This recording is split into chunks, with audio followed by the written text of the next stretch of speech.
taught me, keep your friends close, but your enemies closer.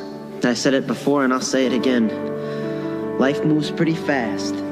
You don't stop and look around once in a while, you could miss it. Good morning, Vietnam! I have come here to chew bubblegum and kick ass. I'm all out of bubblegum. Keep the change, you filthy animal. What we've got here is failure to communicate. What is it you want, Barry? What do you want? You want the moon? Just say the word and I'll throw a lasso around it and pull it down. Hey, Mom! The meatloaf! We want it now! The meatloaf! Because some men aren't looking for anything logical, like money. They can't be bought, bullied, reasoned, or negotiated with. Some men just want to watch the world burn. If I were the man I was 5 years ago, I'd take a flamethrower to this place. Hey, Yankees, you can take your apology out of your trophy and shove it straight up your ass. And another thing, just wait till next year. In the Wild West world of podcasting, where podcasts are dominated by hosts who deliver a below-average product, and each unlistenable podcast is trying to be like the next, there is one podcast that is authentic and genuine and continues to stand tall in its originality. Based on a passion for his guests, their work, and his love of podcasting, Derek Thomas and Monday Morning Critic Podcast get amazing, diverse, unique guests found nowhere else. They include Hall of Fame athletes, Academy Award winners, Golden Globe winners, Super Bowl champions, Emmy winners, award-winning authors, award-winning film score composers, directors, trailblazers, pioneers, and inventors. The variety and quality are endless. There is something for everyone. Derek Thomas is the hero you deserve. He's a silent guardian, a watchful protector. Welcome to Monday Morning Critic Podcast. Here is Derek Thomas. My next guest does a phenomenal job as Clyde Barrow of the infamous Bonnie and Clyde and the Netflix smash hit The Highwaymen. He's a stuntman. He's an actor. His name is Edward Bossert.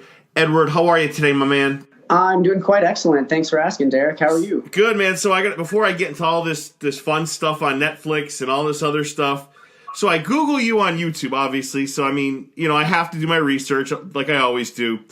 And there's a clip of you. I don't know if it's martial arts combined with other things, man, but boy, are you agile.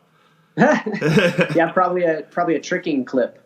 So I gotta say, man, combining that with other, even today, I hope you don't mind me sharing this with people, you went snow kiting, am I right with that? Correct, yeah, it was my first lesson in snow kiting. So you're an active guy, right? So, you're always out, you're doing your thing. By trade, I know you're an actor, you do a great job in that field, but you're also a stuntman as well. Correct, yep. So how much of your love of stunt work plays out into what you do when you're not working, right? So say snow kiting or whether it's a martial arts, I got to believe they're very closely related, Edward. Oh, they're so closely tied together. Ultimately the reason I ended up in stunts was because of my passion and love for just experiences as a human, like doing things like snow kiting and rock climbing. And then I think that probably stemmed out of some martial arts as well. But when it came time to sort of pick a career, it was hard to do anything other than what I know and love and am so passionate about. So it's very closely related. All right. So like I said, before we get to your amazing career here, talk to me a little bit about what else you do. So we mentioned snow kiting. There's clips of you on YouTube. What else do you like to do in your spare time?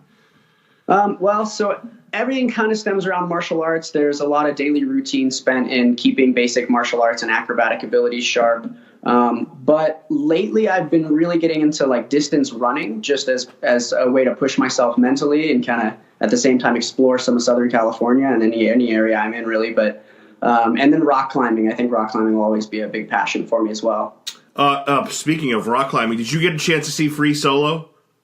I did. Yeah, that was phenomenal. Thoughts on that? Thoughts on, I forget his name, and I'm so embarrassed. Oh, that's right. Alex Honnold. Yeah, what's your thoughts on Alex?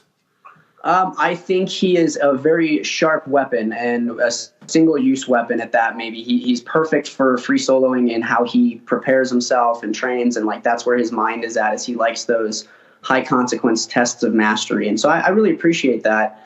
I like respect any human being that is pushing the limits in that way. Especially because then, I don't have to do that. I don't have to go free solo. He did that. Right. No, that's well said. And I got to say, man, I get really pissed off when I hear people tell him how he should live his life. Like, oh, you're going to do this, you're going to die. Like, I mean, he doesn't need to hear that. He's living life the way he needs to live his life. And you got to love that, right?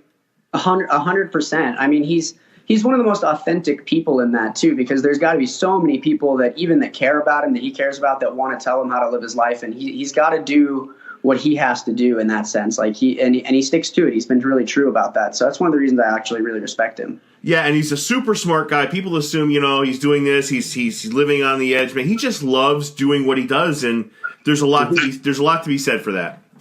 Absolutely. Yeah, he's incredibly well read from what I understand. Like just really smart guy, really sharp at what he does and how he goes about life. So for that matter, I'd also recommend, if you liked free solo, I would definitely check out the Dawn Wall also. Is that D-O-N or D-A-W-N? D-A-W-N. Okay, Dawn Wall. Absolutely, yeah, for sure. And let me ask you, do you have a specific routine? You mentioned long-distance running. Is there a diet or a routine that you adhere to every day, Edward? Or is it just, you know what, I'm going to stay active, I'm going to eat right, when it presents itself? I like to aim for a routine, but I'm totally open to variation and spontaneity when the day comes. I will say I typically try to start my day with some form of either creative work, like whether it's just journaling or maybe working on an editing project or coming up with what I want to do next for like a little stunt scene or something, as well as a little bit of meditative space. I don't want to say I meditate regularly because I'm not as disciplined about that as I should be, but I try to give myself like a little morning start, and then after maybe an hour or so, I go for a 5 to 10 mile run, typically on a trail somewhere, something that kind of inspires me, and then get home and make a big lunch or breakfast, depending on what time of day it is. And then I try to get into my stunt regimen, which depending on the day could be driving training, could be firearms, could be fighting. It kind of varies, and it depends on the week and who I can train with. So yeah, man, you're harnessing all the things that you might have to do in a film, right? So you mentioned firearms. I'm sure, there's a guy in The Walking Dead that does a lot of like axe and sword work. I mean, so I imagine you must be doing very similar type of things. Correct. Yeah. Always trying to keep my skills that I have sharp and expand the skills that I can use for film and that I'm, not just that I kind of have done, but that I'm competent at. And so that does take some time. How far, Edward, would you go in a stunt? Like, is there a stunt where you're like, you know what, maybe not? Or are you like, do you trust the people you work for and do you kind of go from there? I think it totally, I think you made a great statement there about trusting the people I work with. Like, it totally hinges around the relationship you have with the crew around you, because you want to be able to talk to them. If something's making you uncomfortable, there should be a safe way to do it.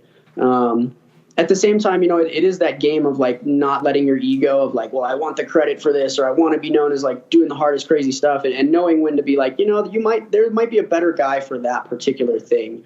I think I would say I have some trepidation around car hits, but at the same time, like, I know that it can be done safely. And so if the right crew, if the right coordinator or boss asked me like, hey, can I hit you with a car? I'd probably be like, absolutely, let's do it. Yeah, man. And that's amazing stuff. And let me ask you, Edward, how do we get to this point, right? So, talk about your acting background a little bit. Talk even about your stunt work background. I mean, I know where you are now. I know what you're willing to do. But how do we get to this point, Edward? Talk me up a little bit. I don't want you to go through your whole life. I don't want to put you in that spot. But, how do we get to this point right now? I started, like, the first thing that got me was watching Jackie Chan as a kid. So I fell in love with martial arts and immediately started, to convince my parents, like, throw me in. And so I started competing, and it was a very, like, performance-based competition. You're often out in front of crowds, and I did well at that. So I graduated into doing, like, theatrical performance in high school, even, like, doing musicals and theater shows. And I was always the kid who was like, hey, you know what we could do right here? I could do a flip off of that guy over there in the middle of this live scene. And, of course, the director, I'm like a high school kid. He's like, well, that's maybe a little risky. And so we'd find some other way to do it. But I did get to do some flips and like do some stunts in theater shows. And so it kind of got the gears turning, but it took maybe another decade after that, almost. Like, I was maybe 15 to 16 when I had the first thought. And then after high school, that's when I focused into tricking and getting more into like a little bit more intense martial arts and like snowboarding, more extreme sports. And so then finally it came around to like, hey, you're 23, 24, you should probably pick like an actual career. And I was like, stunts, it's time to go out and hit this thing. And how about the acting part of it? Is that something you're picking up along the way and kind of learning as you go? Or is that something you've had a little bit of training of and you're still Yeah, a little bit. I've had some training, but again, it was mostly like stage and theatrical training. Right. I did have a few larger roles in some of the shows I worked on, and we actually had a really pretty fantastic theater department, like a community theater even, that was a part of our high school. So that helped. But when I originally moved out to Los Angeles, it was to focus purely on stunts, and so I kind of let acting fall by the wayside. But I never mind speaking. I've also spent years teaching martial arts and teaching things, so I'm very comfortable, like, giving dialogue and talking with people. So when it was time to step into a role where I got to do a little bit of acting, it was no question. It was an easy jump, especially considering the crew that I was getting to work with. Everybody on that film was just phenomenal. So at this point now, it's like mixing acting kind of incrementally back into stunts for me. Yeah, man, you're building up a nice little filmography. I'm looking at it now. Criminal Minds, The Mick. You've done some nice things here. I mean, you're building yourself up, which is phenomenal. Is there a particular type of martial arts that you're focused on? It's hard to do that as a stunt person. You really want to be doing everything if you can. Like, right. If a coordinator says, "Hey, can you fight with a Muay Thai style?" Like, okay, I'll switch over to Muay Thai, or show me Taekwondo. Okay, I'll do Taekwondo. The thing I spend the most time on, though, is tricking, because it's one of those skills that if you don't keep training after it, like every week, it gets harder and harder to do because it's so acrobatic. But otherwise, that's part of the weekly stunt training is like, well, what martial art are we going to work on today? Let's do some sticks. Let's do, nunchuck work, whatever it is. But my background is traditionally in Taekwondo, and then a system called Tumfo 2, which is kind of akin to Hawaiian Kempo. And for those of you that want to see Edward in action, just Google his name on YouTube. It's a phenomenal clip. Edward, did you grow up on the West Coast? I grew up between Colorado and Washington State. Okay. I have to say, so I'm looking at your filmography. You've got some things in post-production now. Where do you want to go from here? Where is your ideal avenue? Because I know you've done, like I said, obviously stunts, you've done acting. What's your ideal scenario, the way it unfolds ideally for you? Well, the vision that I see kind of unfolding now, especially after the events of the last couple of years, is continuing in acting and stunts and trying to do more character work where I can be both the character and do the action. So really, I'm going to continue to focus into stunts and acting. I do have an interest in storytelling, and so I suspect as I'm working in the industry and I get opportunities to collaborate with people and learn more about the art of storytelling, I would love to at some point be able to direct and write some stories. But at the moment, while I physically am capable of it, I'm 100% ahead with stunts. Yeah, man, that's well said. And I have to say, sometimes I hear actors say, I do my own stunts, and that includes like drinking like maybe vodka or like it's like something really obscure and really crazy. But then like you do like legitimate stunts. A guy like Tom Cruise really kind of pushes himself, right? You mentioned Jackie Chan. So I gotta say, man, that's have you sustained any injuries? I mean, have you? And that's a dumb question to ask a stuntman because, but like, what's the worst of it that you've endured? I'm happy to say most of the bad injuries that I've had happened before I got into stunts. So I was able to learn some really valuable lessons about like self-control and managing maybe high-flying emotions that are going to get you in trouble. But I have had some like funny little injuries doing stunts. Like one time, you may see at some point if you watch The Mick, there was a gag involving some rat traps, and we padded up. We did everything we could to make that as safe as possible. There's still rat traps, but little things that happen like that you don't account for is the little trigger plates maybe went between the pads, and so I got like a little cut on my hip from that, which did require a couple stitches. But again, it's not super bad.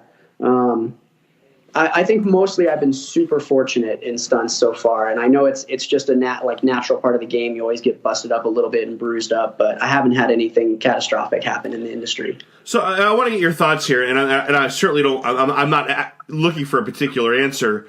What do you, I mean, you're a younger guy, but have you seen like the guys from Jackass, like Johnny Knoxville and Steve-O? Is that just like over the top, like insanity, or is there something to be admired in what they do or did? That's a hard question. I think it kind of started as what really, for even from a stunt perspective now, like kind of appears as insanity, but there's some genius in how they executed it in terms of like having the wherewithal to think like, let's make a show out of this and market it correctly. Right. Put lots of disclaimers all over it.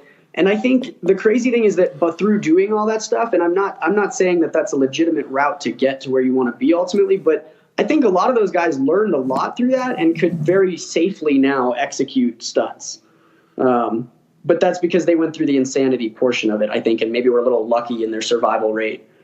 Yeah, man, that's well said, man. You're really well spoken, man. I got to say, and let me just say this too. So I'm watching this movie, right? So we were anticipating it for a long time. My girlfriend and I were really psyched for the Highwaymen. We've been waiting a while, and we just I fell in love with it, man, for a lot of reasons. I thought it was really interesting that they cast two stunt people in the role of Bonnie and Clyde. Talk a little bit about that. Your castmate that I'm referring to is Emily Bropes, who plays Bonnie Parker. But talk a little bit about that, the casting of it, how that unfolded for you, and what it's really done to your life since.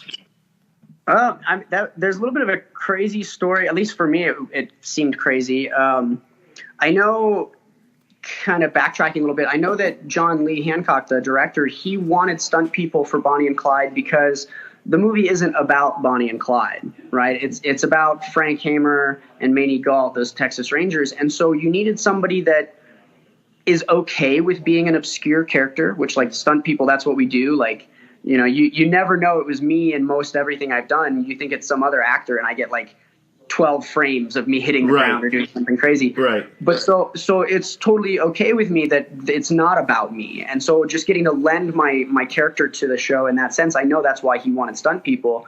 That, as well as he needed people that could execute that death scene and all the driving sequences and be seen in that, because you're only going to get such a glimpse of us anyways. And if you have to cut between stunt people and an actor to do that, like, it's just going to take so much longer. So that being said, he reached out to our stunt coordinator, an incredible coordinator, a guy named Jeff Dashnaw. And Jeff Dashnaw has done action for like a lot of the Tarantino films. He did, like, I believe he did Magnificent Seven. He did Godless, which is another just stunning, like, the action is fantastic. And so I hadn't met him before, but he got in touch with me through several friends of mine. Somehow he found my information and thought, like, this looks just like Clyde Barrow. Apparently I'm exactly the same size, which is something that also doesn't get talked a lot about. Bonnie and Clyde were very, very small. And so I gave my number to a good friend of mine, and then a couple hours later I get this call, and he's like, "Hey man, you want to work for, like, you know, a handful of months?" And I was like, well, "Yeah, of course. What's going on?" And he kind of starts talking it up as though I'm going to be doubling an actor, and then he finally drops like, "Yeah, but you know, there's this catch. They want you to play the character." And I was like, "That's not a catch. That's awesome. Like, absolutely, I'll do that." And of course, it's a rule kind of in the industry that you don't really talk about something until it's happening, because it'd be so easy for the job to disappear or somebody even more deserving to get in there. So you kind of keep it to yourself. And I had to do like a little self-tape audition. So they made sure they actually liked me and that I could say some lines and like do some things. And then a few weeks later, I got this text like, "Yeah, hey, they like you. We want to bring you out to New Orleans next week for a screen test." And at that moment, I kind of just lost it. Like, it totally became real. You know, I'd been fighting for a few years to try to get my foot in the door, and things have been happening pretty steadily for me, but nothing to that level. From there, then it was kind of like a strange waiting game, because like we talked about, I love doing crazy active things like rock climbing, tricking, running, and all of those carry an inherent risk. And so when you're looking at a film coming up or a big project coming up like a couple months out, you're like, yo, I can't break my leg right now, or like do something stupid to myself right before the show. Like, right. That was really bad. And so it was this strange, like, limbo period of time where I was kind of losing my mind and not really have a lot of great ways to outlet that, because I couldn't risk the injury.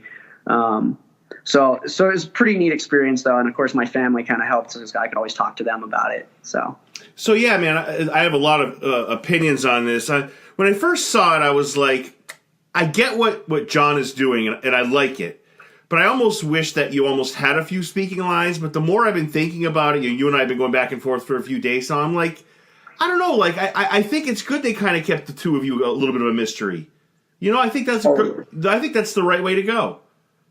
Yeah, well, there were a few more lines in the film originally, and we had done some of them, and they, ultimately they didn't make it in, and I think it did add a better effect to the film, that it kind of just continues this mystery where you're like really not sure who Bonnie and Clyde are. What are they? What are they about? They look kind of mysterious, and like they're getting talked up a little bit.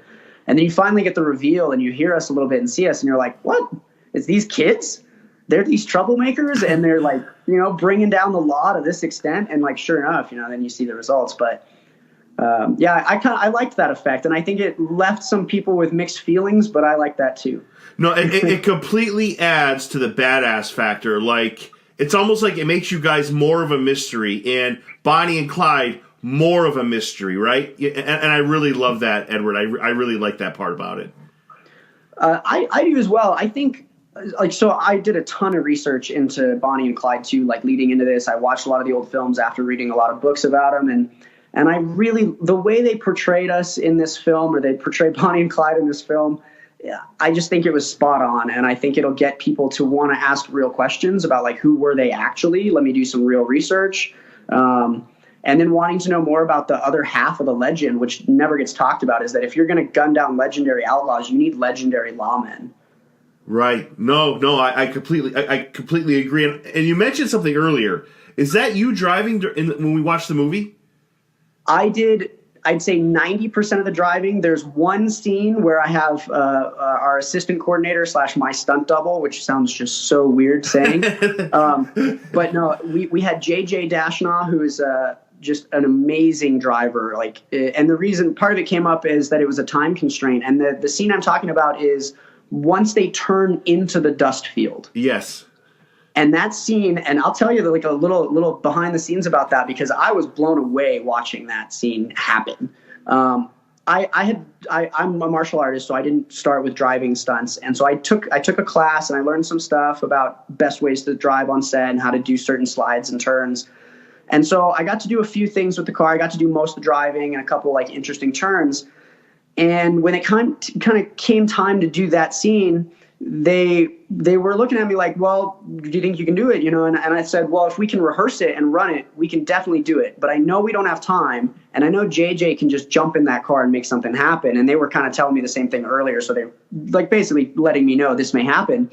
And I loved it because I said, you know what? I know that JJ and Norman Howell, who's the person who was doubling Kevin Costner, they're amazing at driving. It's what they do. And so what happened was they kind of talked about it a little like, yeah, I think we're going to make this pattern. And then they jumped in the cars with a couple of walkie-talkies, which we usually use to like communicate. And they started what I'd call freestyling a chase through this field. Mm. And they're being tailed by an edge car, a car with a big camera boom on it. And so all three of them, the person driving the camera car and the two people driving the Ford V8s, they were making stuff up on the fly. And I'm listening in on my own radio and just beside myself watching what they're doing, because they're saying like, they have little lingo and code like, okay, lock it up now. I'm going to slide around you right now. Ready? And they're coming around and they're on two wheels sometimes, dust's flying. And they knocked that entire thing out in like maybe an hour and a half. Wow. It was, and so just watching that, and I remember at the end thinking like, that's how Clyde Barrow would have driven that car. Right. And I got to believe that these legends of stunt work that you're mentioning, I got to believe that you're learning from them too, right? Like part of you is in awe watching these guys. Like they're legends, right? 100%. And the more I dove into researching them, the more I was just enamored with the things they had done. And I mean, like Norman Howell has been a hero of mine for a long time.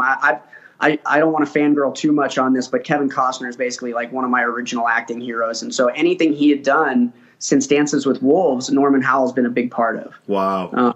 And so getting to meet him and then getting to work with JJ and Jeff, like the Dashnaws, and just be a part of that, I just soaked up as much as I could every day. Did you have any interaction with Costner or Harrelson? Did you have any interaction, whether it was used in the movie or not? I'm trying to think back. I don't know if I remember it. But did you have any interaction with any of the cast as far as dialogue back and forth? The only little bit of dialogue, there was just some lines between me and Bonnie, or little like things said into the open. And then that just last little line where I'm kind of communicating with Ivy Methvin, that was about it. And then the interaction was just glances through the windshield at each other.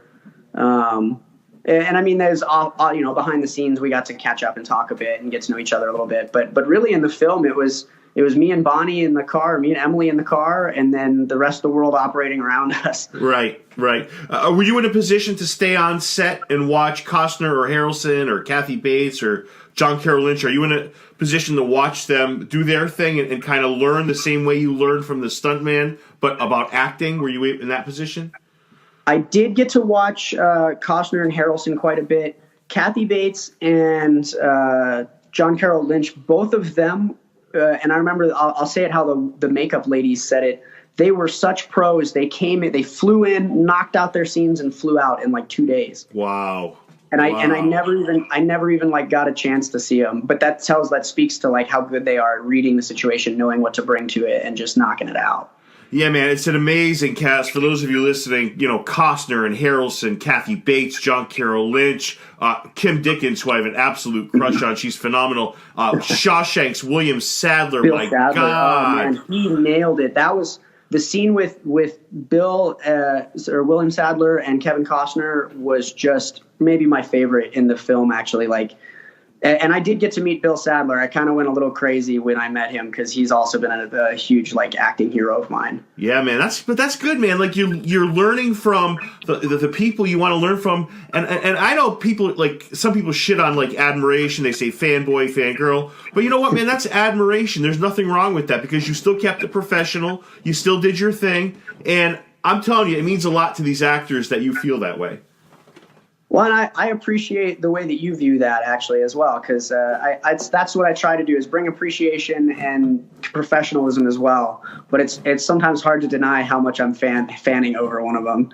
Yeah, I got to be honest, man. I don't know that. So I love John Carroll Lynch. He's one of my. I mean, I could legitimately go through this first half of the cast and how much I admire them, but I'm not so sure I could just talk to Costner without being a fanboy. That's you did such a phenomenal job in the thing, and I have to say this too, and I was debating whether to say this, but I'll say it. But even Woody Harrelson, I know he's been nominated for Academy Awards, but he's still, I feel underrated. People never talk about him. Well, maybe sometimes they do, but he's a top I want to say 10 actor, and people people recognize that he's phenomenal. I'm not saying that, but he's almost underrated or underappreciated in some ways, and I don't get it because he's so wonderful. He's so amazing.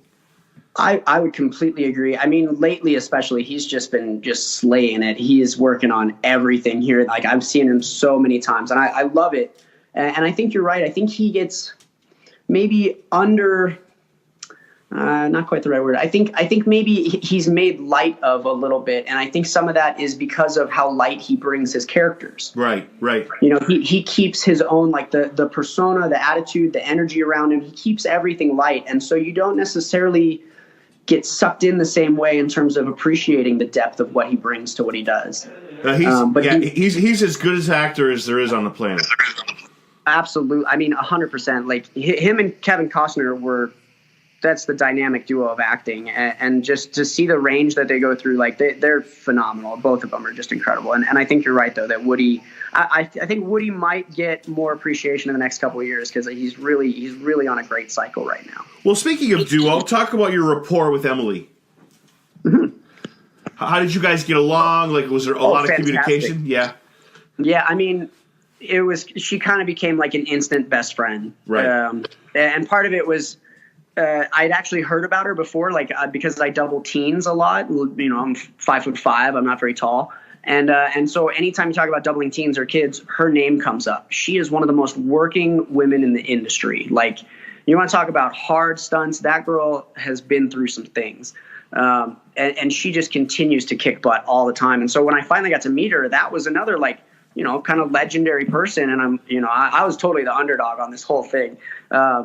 And so getting to hang out with her, though, like we hit it off right away, and it just became a great friendship to the point where even at the end of the film, some people were asking like, "Hey, are you guys like a thing?" And we're like, "Well, I mean, our characters are, but like we just hang out a lot because all our scenes are together, and so you guys are all doing your thing, and we're off. We got off days. We're wandering through Mardi Gras, like whatever, and like so. But she's become one of my best like professional buddies for sure. And each of you has some some kick-ass close-ups. Like they talk about pictures, speaking 1,000 words, a picture, whatever. But man, I'm telling you, man, those close-ups are better than any lines you guys could have had, right? Between her and what you guys had at the end, man, was that powerful stuff. I'm so happy to hear that. It's been a real challenge for me to watch it with objective eyes. And to see, like, to try to actually see what is there to be seen and not what I want to see. And so I'm happy to hear that, because that was the goal, was like, how do we tell this entire process of story of what's going on in our hearts and in our heads in this moment without saying a word. And I think it came off pretty well. I mean, having a director like John Lee Hancock too, like, and John Schwartzman running director of photography or cinematography, like, they set it up and made it so comfortable for us to work and to get those shots. It was fantastic. Yeah, and I love the way John Fusco wrote that movie too. I like that. I mean, I like his vision, and I gotta say, John Lee Hancock, for those of you listening, just if you're wondering what else he's done, The Blindside, Saving Mr. Banks, The Rookie. I mean, on and on and on. So you have to even learn from a guy like that too, I believe, Edward. Oh my gosh, that was. I was probably taking the most notes from watching him and watching John Schwartzman, the cinematographer, work, which you'll notice if you watch the movie, like, it is just every frame of that movie is shot stunningly. Best way, like the best arrangement in the screen, like, just fantastic. And so watching those two vibe and work with each other, and how the mastermind effect kind of like went from one to the other, and one would have an idea and the other would totally jump on it, and just the dynamic between them, as well as how they went about carrying out the vision of the movie. Like, I was just soaking all of it up. And so even now, like, it's still kind of unfolding in me as I sit back sometimes and process the whole experience. Yeah, man. And I have a few more questions for you. So one of the things I really wanted to ask you is, and this is a really generic question, and I hate these, but I have to ask you, I mean, how has your life changed? Or has it? It's just kind of starting to change since the film came out. Like, yeah. I kept it pretty quiet, and some of that being stunts, I don't always know. Like, I think actors are a little more verbal about certain things and promoting things, and so I was trying to tread that line of, like, I don't want to give anything away, but I was part of this awesome movie coming up.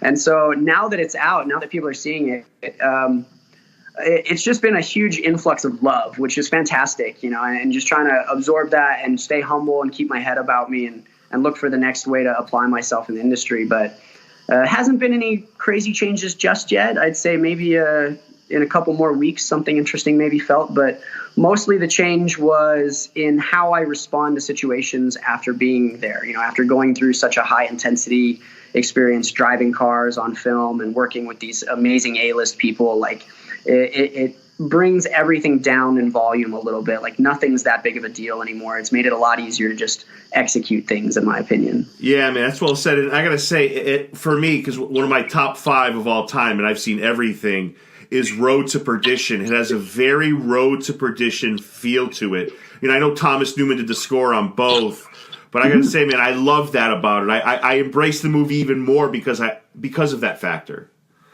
Yeah, absolutely. It's fantastic. Even if I wasn't in it, it would be one of my favorite films, I think. Yeah, I mean, like, Netflix, I feel like it's like hit or miss for me anyway. Like, it's not like Netflix doesn't put out anything bad. It's like either I really love it or I'm like on it. I really love The Highwaymen. I really loved it. I saw the Motley Crue movie Dirt. I was like, it's okay. But when I saw The Highwaymen, I was glued to the TV. You couldn't peel me away from it. Like, I was enamored. I was in love with your performance. Every performance on screen, man. It's one of the best movies of the year, absolutely in general, but certainly on Netflix.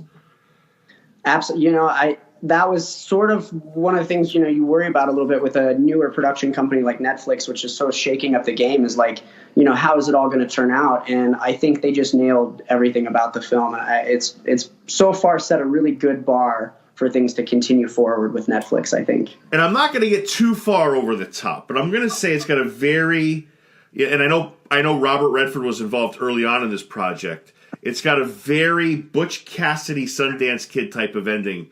What has, like, your family or friends, what have they said to you about the ending? Because it's got a pretty magnificent and, you know, going out in style or going out in a bang type of ending. What have people told you about that?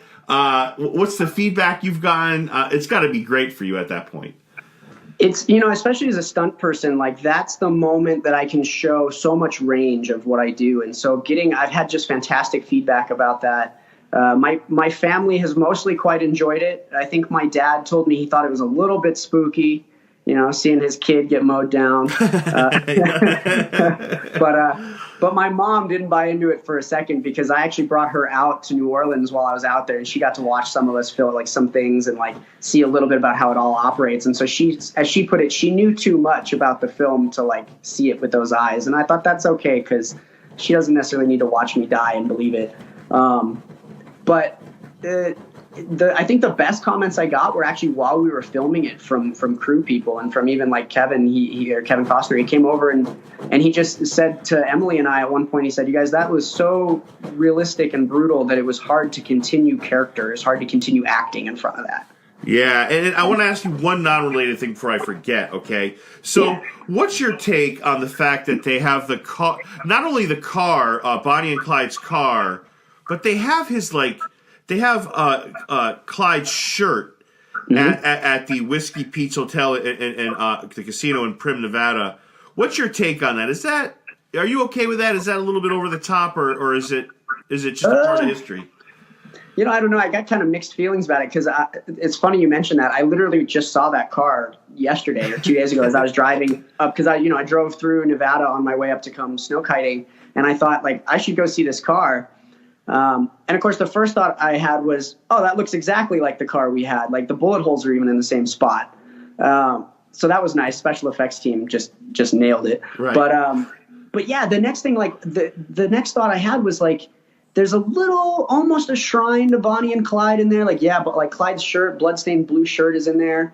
And I'm not 100% sure what to think of it. I think maybe, obviously it's a money-making ploy for the casino. And so you're kind of like, all right, you've taken this piece of Americana, classic history and legendary Americana, and like kind of monopolized it for financial gain. But at the same time, giving people a chance to see that. And it's well protected. I will say they take good care of the car. It's like protected and it'll last for a long time in there. And so letting people see like, no, this is the real side effect of if you're going to run outlaw games like these guys and like try to run just outright.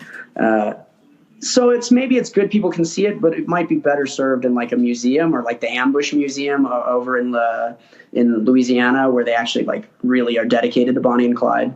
Right, and not to be too crazy, but like what else could you do that with? Like so like just I'm gonna throw it out there. So like say like a serial like so these two killed 15 people, right? So I mean I'm not gonna say they're serial killers, but they certainly didn't value life all that much. But like so let's say like Ted Bundy, right? He killed a lot of people. Like you couldn't have like a thing at a casino with like the weapons he used. I don't know, man. Like I go back and forth. I'm like, people should embrace history, but it's like, where is the line? And I love the movie and everything else. It's not related to this part of the conversation, but just putting it on display, I'm not sure how I really feel about that, Edward. I totally agree. I saw it from so many angles. One thing I think I'd like to see happen, maybe especially after the Highwaymen, is if they made it a little bit more about like the law side of things and less about glorifying Bonnie and Clyde. I think that changes the message behind it. Because like if we were to try to glorify another serial killer's possessions, we'd be talking about the serial killer. The thing that's interesting about the Bonnie and Clyde car is you see those bullet holes and those things were for real. Like, that the law brought the hammer down, and that pun is obviously a little intended, but 100% it was, and it's, especially when you look at it, it's easy at first to think like it's special effects, and you have to go in your head and be like, no, like the history of this car was bloody and real, and then it hits you differently. But I think if you give it some perspective about like the law side of it and why that was so important, then maybe I'd feel differently about it. But I still don't 100% feel like it belongs in that space just because of the particular connotations behind it. Well, just to build on what you're saying here, we're talking about 170 bullets approximately shot into that car. 53 hit Bonnie, 51 hit Clyde. I mean, and I'm going to tell you, and I was doing research the same way you did it. I mean, people, when this happened, like people that lived around the area of where this occurred, were going up to the car, taking her hair. Like somebody wanted to take Clyde's trigger finger. Like it was barbaric, man. Barbaric. When we tried to show a little glimpse of that in the film, like there's this scene where the car is broke there, the tow truck kind of breaks down with the car on the back, and all these people are mobbing the car, and that we tried to keep that as accurate to what we knew historically had happened there, because that was pretty appalling the way people went after it. I mean, it was kind of like, I don't know, I hate to say like Instagram celebrities now, but like the fan club around that was just outrageous. No, man, I love that, what you just said. I love that, because we idolize in a lot of ways on Instagram people that, you know, for reasons that are absolutely unknown, right? For all the wrong reasons. And that's really well said. So I have to ask you this, and I've probably tainted your view a little bit here, but I mean, are they heroes? Are they monsters? You know, why do you think the cult following? What do you think, Edward, on that? Well, so I guess I'll have to speak to two parts of that, because the cult following, I believe, had very little to do with the actual motivation behind why they became what they became. First, I think they're just humans. They're regular people that pushed into certain circumstances, chose to respond in a less than ideal fashion. And what I mean by that, and this is one reason I really like this film, The Highwaymen, is because it's the first time they ever, as far as I've seen, that anybody mentions how short and little we were. I should say Bonnie. I'm still identifying it. But Bonnie and Clyde were very small. And so Clyde had gone to prison prior to all of the happenings in The Highwaymen. He had been to prison. He got out of prison. And if you were in, 1930s, late 1920s era, Depression era Texas on a penal farm, and you were my size and frame, like kind of light and petite, well, I'm pretty sure that a lot of the big working men there that have been there for a while might look at you a little differently. And so Clyde got out, and he basically said, I'm never going back there, because he'd been so abused in so many ways in that environment. And so I think that one drew a line for him. He said, you're going to have to kill me or let me go. And then, of course, they backed themselves into too many corners and got themselves in trouble. The thing that I think then grows from that into why they became idolized is that Bonnie stuck by his side no matter what. Like, she even got super badly injured at one point, and from certain stories around them, she was kind of given an out a couple times, like, you could just go home and you're not really going to see that much jail time. They'll take kind of care of you. And she stuck by Clyde's side. And so as the legend grew, part of it was that these two went down completely together, because as far as I know, I've never heard of an outlaw couple being gunned down like that. And so that's one thing that stuck and made it a little story worthy. But the other thing was that you had it was the first maybe Instagram era of that time. Instead of dime store novels, they were selling tabloids. Right. And so as soon as the press got their hands on this camera that Bonnie and Clyde had been screwing around with and taking photos of and accidentally left at one of the sites, so the press got all these photos of them, and they just went berserk. Here's a girl smoking a cigar, and doesn't he look so badass with those guns? And so it became this kind of an Instagram, like the press was just trying to make money and get all the clicks. I mean, I'm using like modern lingo for it, but so then the crowd, like the people just bought into the stories they were being told. Like, even in the beginning of the movie, hey, are they a Robin Hood, Ma? And like, no, they're not a Robin Hood. They're really doing some terrible things, probably because they keep getting pushed into corners and they have like a do or die attitude now because of their circumstances. And so as they finally go down, that little bit of romanticism that we could pin on, like, oh, it's a couple, she stuck by his side, they went down together. It's a little bit of a romantic ending, especially with the current spin at that time that was being put on him. No, that's well said. And one of the things you made a pun earlier about, Frank Hammer, who's played by Kevin Costner. One of the things that character is really pissed off with is everything you just said. Like, he's so furious that people view these, the Bonnie and Clyde as this, this wonderful couple, these idols and so forth. That really pisses off his character. Totally. Well, and I mean, for good reason, I think, especially like a guy like him who's dedicated himself to, serving his righteous cause.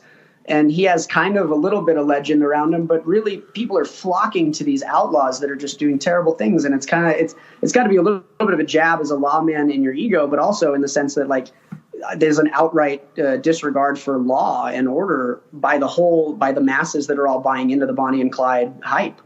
So, have you, or I don't know if you could speak for Emily on this, have you guys heard from the family members of Bonnie and Clyde? We have not. It sounds like at this point there's not too many of the family that are really still very connected to it or very vocal. Gotcha. But I wouldn't be opposed to it. I did get a chance to hear from one of the relatives of Frank Hamer, and I can say they were very pleased with the movie. Yeah, and that's one of the great things here is because they recreated your death scene right at the actual place it happened, right, or near it. Oh yeah, like 10 feet from where it happened. Wow. I mean, that's pretty impressive, right? I mean, that's phenomenal. That's John Lee Hancock, dedication to authenticity where you can get it, and it made it. That made the whole thing kind of work. There was kind of an interesting little vibe in the air. Emily and I talked about that frequently. Like we kind of felt like we were, we better get it right, or maybe there'd be some hell to pay because we're so close to where it happened. I remember one day asking afterwards, like, so there's a memorial here, right? And somebody was like, oh yeah, check it out. And we walked through like some trees, like literally like 8 or 9 feet, and they uncovered it. And I was like, wait, you're kidding me? Like right here? Is that Edward? Is that a little eerie? It was a little eerie. I'll tell you a little interesting story that I think Emily saw it, and it's become maybe my favorite little factoid story about it. You don't necessarily need to read anything too much into it, but it was just maybe a strange coincidence, or it could have been something more. But I remember after it took us 3, maybe 4 days to film that death scene. And after we were done with it, we kind of had this feeling of accomplishment, especially Emily and I, like, okay, I think we pulled it off. I think we did it well. And we were getting like makeup cleaned off of us or something. And I remember looking up, and they were kind of wrapping things up for the day. And I just looked up, and I had never seen this before in the area, but I saw 2 little black butterflies. And these 2 little butterflies came around me, and they did a lap around me, and they did a lap around Emily, and then they went through the whole film crew and then just disappeared into the woods. No, man. And that tripped me out. No, man. I'm not going to say I'm a religious person, but things like that, I'm totally in on. I totally believe in karma and that type of stuff. Absolutely. That is an awesome story, man. That's and I gotta believe for the two of you. I mean, again, I know you didn't have a ton of speaking parts, but your actions are huge in this movie, and to be that close to what actually happened, man, you are right next to history. That's fantastic. And that's what it felt like, is like walking through a scene in history with like just a thin film or membrane between you and that actual occurrence. Yeah, and I know that both Johns, the director and the writer, they spent some time, I think both Johns, I know for sure the writer, spent time with Frank Hammer's son before I think he passed. I hope I'm right on that. And they got a lot of the details right. But one of the controversial parts of this, not the movie itself, but the actual event, was that the authorities didn't give Bonnie and Clyde the opportunity to surrender. They just said, you know what, screw this, and they opened up. Thoughts on that, Edward? That sounded like that little bit of the occurrence really haunted those men that had to pull the trigger, because there was some little bit of controversy around, like, who accidentally shot first, or who like intentionally shot first. There was some talk about trying to give him a moment to surrender, and then a gunshot rang out, and then it was on. But I remember reading a couple of just little quotes from some of the gunmen or the people that were there for that massacre, and that kind of haunted them, the fact that they never really gave him a chance. But at the same time, you got to think, if you gave Clyde an inch, he would take a mile. Right. That was how he was, and so I think it had to be that total. It had to happen that way.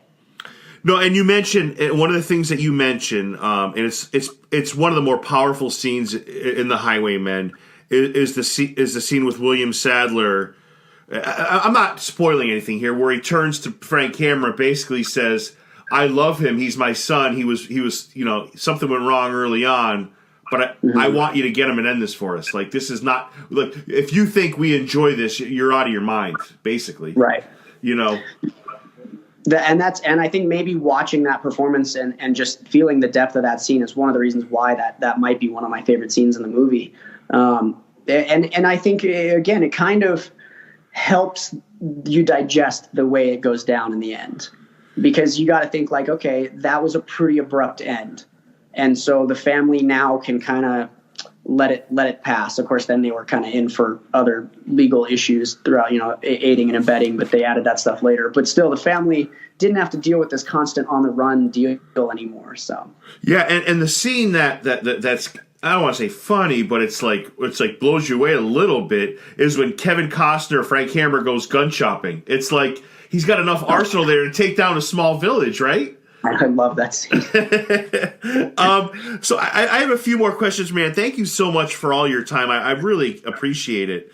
Yeah, no problem. It's been a fun conversation. Yeah, man, you're fun to talk to. And I have to say, the original two were supposed to be Liam Neeson and Woody Harrelson. I'm really happy that... Well, I love Liam Neeson, by the way, but I just think Kevin Costner was certainly a better choice for Frank Hammer, just because it fits his personality, I think, a little more.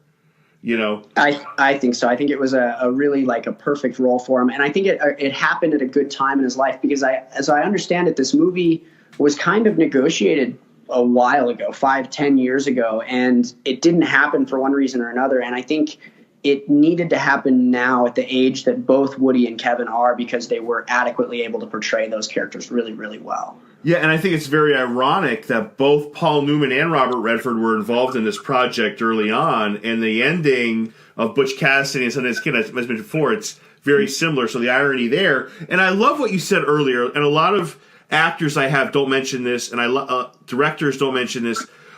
There is one director that did mention this, and he's a really good director. But you mentioned cinematography. I loved a lot of the long shots that we saw. Like, this movie is awesome as far as the acting, the stunt work, all that other stuff. But it's beautiful, too, just to look at. Yeah, I think I told somebody the other day, I thought if you muted the movie and just watched it, you'd still be entertained. Because it's just said. Magnificently shot. And then, of course, the great thing is if you closed your eyes and just listened to the movie, you'd get just as much out of it because of the score. Like, I don't like to say the word masterpiece, but if you were to just say that this piece of art was made by literal masters of their crafts, I think it's a fair statement. No, and I absolutely, if Netflix ever wanted to run a series with Woody Harrelson and Kevin Costner as Hammer and Galt, man, I would watch that all day long.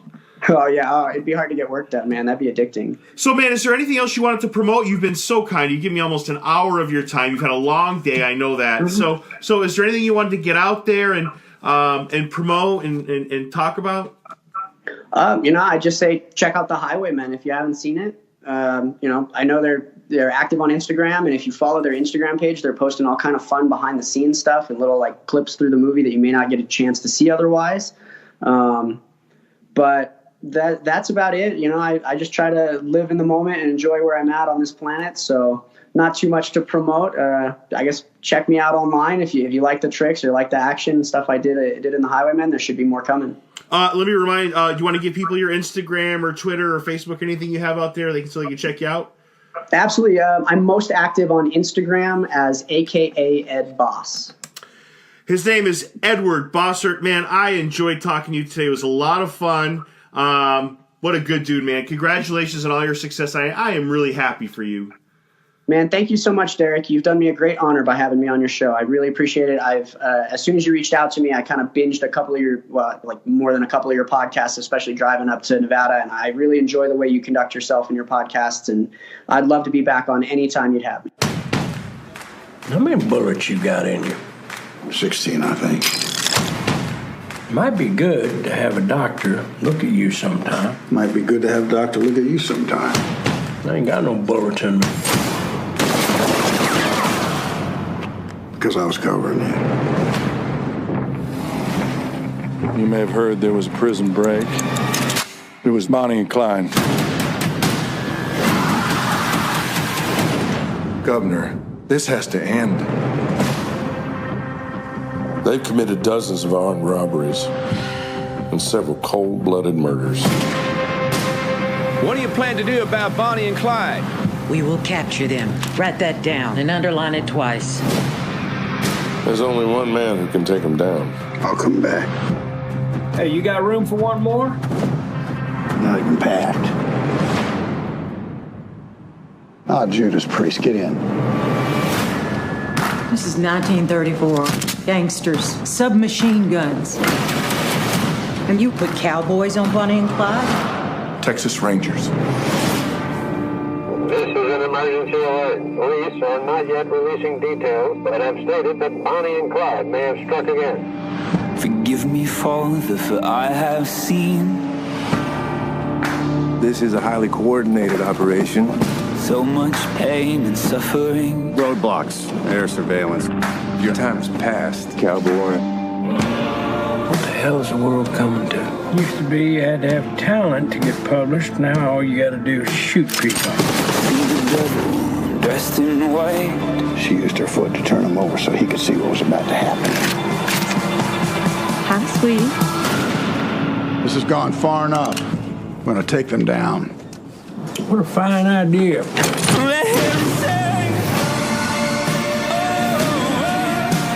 Who are you fellas? Suppose we're the bad guys.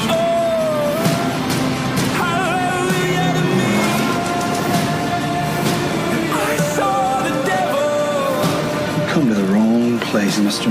Around here, Clyde is king. Clyde might be king, but I'm a Texas Ranger, you little shit. No, it didn't see me.